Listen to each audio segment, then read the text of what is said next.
Welcome back viewers. एक चीज़ जो मुझे अभी पहले आप लोगों को बतानी थी वो मैंने कहा चले मैं ब्रेक के बाद आपको बताऊंगी। बहुत आज 13 दिसंबर है और आज के दिन 1996 में कोफी अन्नान को यूनाइटेड नेशंस का सेक्रेटरी जनरल चूज़ किया गया था। इन्होंने कई अहम इश्यूज़ पे काम किया है और बहुत सारे ऑनर्स भी पाए हैं। चलें, इनका एक छोटा सा पैकेज हमने बताया, कुछ क्लिप्स हैं इसकी, वो चल के देखते हैं और फिर आके नाजिया से बात करेंगे।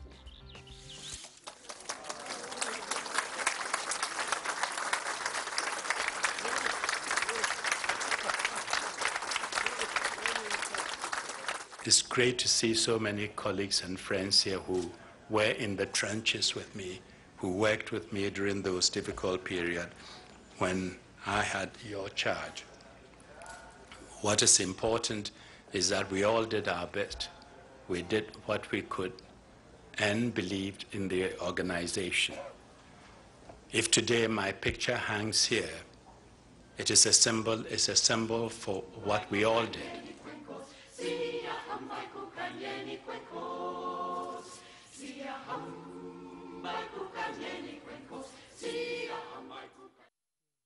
Welcome back viewers. मेरे साथ इस वक्त मौजूद है डॉक्टर नाजिया। आइए उनसे मिलते हैं। अस्सलाम वालेकुम नाजिया, कैसी हैं नाजिया? बिल्कुल ठीक, आप कैसी हैं? नाजिया, आपके भी बाल वैसे काफ़ी अच्छे लग रहे हैं। सर्दियों का कमाल है। सर्दियों में बहुत अच्छा नाजिया, आज आपको पता है आज हम लोग विंटर्स पे बात करने वाले हैं। विंटर्स पे हम काफ़ी अरसे से, हम विंटर्स आने से पहले ही हम शुरू कर चुके थे ये टॉपिक है, विंटर्स में कैसे आपको अपनी हाथों का, पैरों का ख्याल रखना चाहिए। अच्छा नाजिया, कुछ लोगों के साथ प्रॉब्लम होती है कि उनके स्किन टाइप्स ऐसी होती हैं, हर बंदे की डिफरेंट होती है।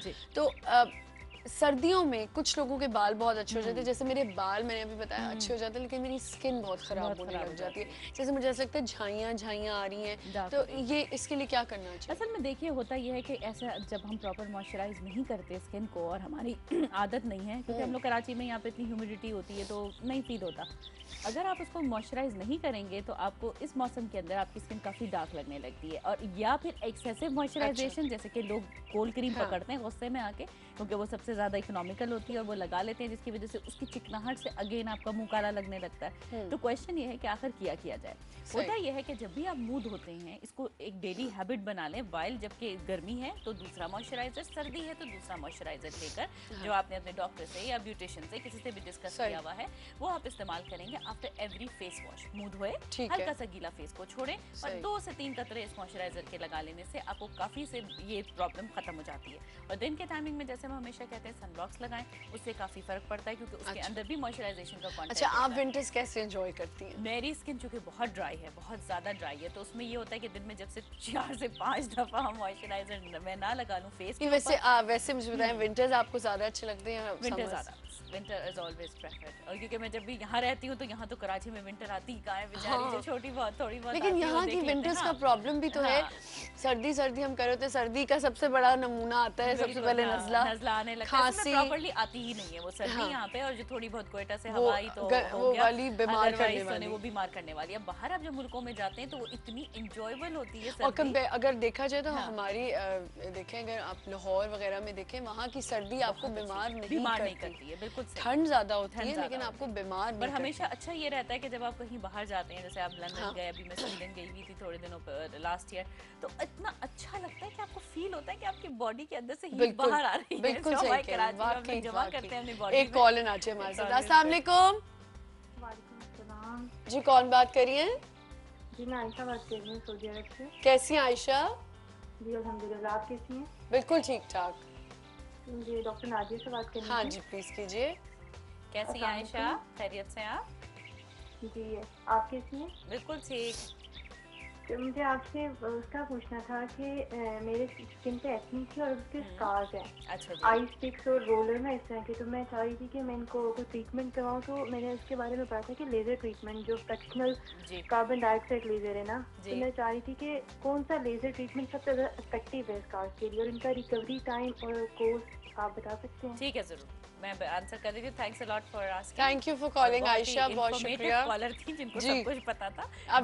अभी आपको ऑनर नाजिया बताती हूँ। जी नाजिया। Well googled. तो यही मैं अपने पेशेंट्स को कहती हूँ कि अपनी इन्फॉर्मेशन पक्की होनी चाहिए ताकि डॉक्टर का ये टाइम आपका खामखा वेस्ट ना हो और आगे की आप बात करें कि ऑप्शंस में आपको कितना सक्सेस रेट आ सकता है। इनकी बात बिल्कुल सही है। देखें जिस हिसाब से आइस पिक, स्कार और ये इन्होंने टिपिकल जो टर्मिनोलॉजीज यूज की हैं, ये स्कार को डिफाइन करने के लिए एक्ने के हम भी यूज करते हैं। अच्छा, अब इसके अंदर जब स्कार आ गए हैं तो इन्होंने जैसे बताया कि एक लेजर आता है फ्रैक्शनल रिसर्फेसिंग के नाम से, वो इस्तेमाल होता है, या इसके अलावा होता मतलब और भी एक आध दो थोड़ा कार्बन डाइऑक्साइड लेजर है वो भी इसके अलावा यूज हो सकता है। इसके अलावा जो लोग यूज करते हैं वो उसके लिए डर्मा रोलर भी यूज करते हैं, क्योंकि डर्मा रोलर वो ट्रेडिशनल मेथड है। क्योंकि हमारे यहाँ प्रॉब्लम ये आ जाता है कि जब भी हम ऐसा कोई ट्रीटमेंट करने जाते हैं, एक तो उसकी ड्यूरेशन बहुत ज़्यादा होती है, ठीक है। ये सेशंस जो हैं, एक सेशन काफ़ी एक्सपेंसिव होता है। हमारे यहाँ लोग चलें सऊदी अरेबिया में या दुबई में रहने वाले लोग या अब्रॉड रहने वाले लोग जो हैं वो उसको अफोर्ड कर सकते हैं फिर भी, लेकिन पाकिस्तान में रहने वाले ज़्यादातर लोग नहीं कर सकते और ये बड़ा कॉमन प्रॉब्लम है। तो हम ऐसे पेशेंट्स को फिर डर्मा रोलर की तरफ भी शिफ्ट करते हैं। उसमें एक ऐसी, मैं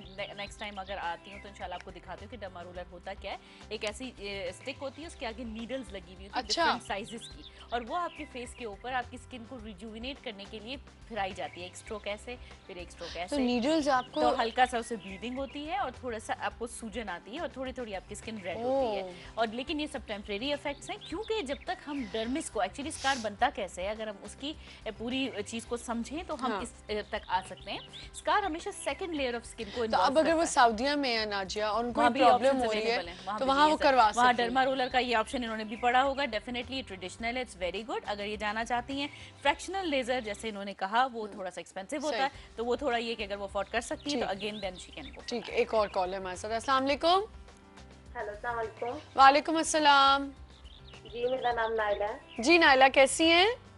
हाँ जी, ठीक ठाक। जी, मैंने डॉक्टर साहिबा से पूछना है कि मेरे सर पे वो थोड़ा सा गंजा हुआ है। हाँ। तो स्किन भी मेरी थोड़ी सी फ्रेश नहीं है, मैं फ्रेशनेस चाहती हूँ स्किन पे। अच्छा, वो जो कहीं कहीं पार्ट हो जाते हैं, कहीं कहीं आपके कब से हो रहा है नाइला आपके साथ? ये जो मेरी छोटी बेटी 2 साल की है, वो 2 साल की हो गया उसकी पैदाइश के बाद। ठीक है, कुछ आपने इलाज करवाया इसका? नहीं, मैंने कुछ भी इलाज नहीं करवाया। चलिए ठीक है, बताती हूँ। Thank you for calling Naila. अभी आपको ऑनर बताती हैं। देखिए इसके अंदर यही बात है कि एलोपेशिया मेरे ख्याल है बगैर देखे तो कहना मुश्किल है, लेकिन फंगस होता तो डेफिनेटली वो अभी तक बहुत बुरी तरह फैल चुका होता है। एलोपेशिया जरा ये है कि लग रहा है कि होगा, examination is very well needed. और इसके अलावा वो चेहरे की फ्रेशनेस की बात कर रही थी।